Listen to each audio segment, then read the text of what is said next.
sommes le 8 mai 2020. Madame, Messieurs, bienvenue dans cette édition du journal à la une.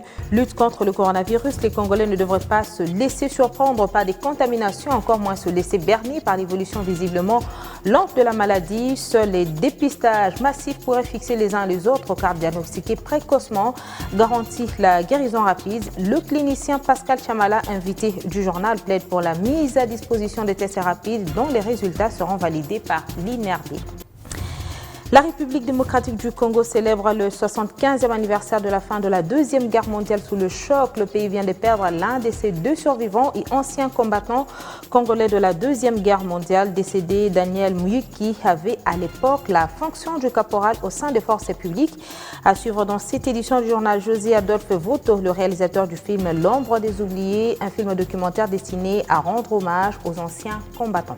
Une accalmie s'observe pour l'instant à Kasumbalesa, après des vives tensions observées dans la matinée. La population avait battu le pavé ce vendredi pour protester contre les mesures prises par les autorités locales afin de réduire le mouvement migratoire vers la Zambie et vice-versa.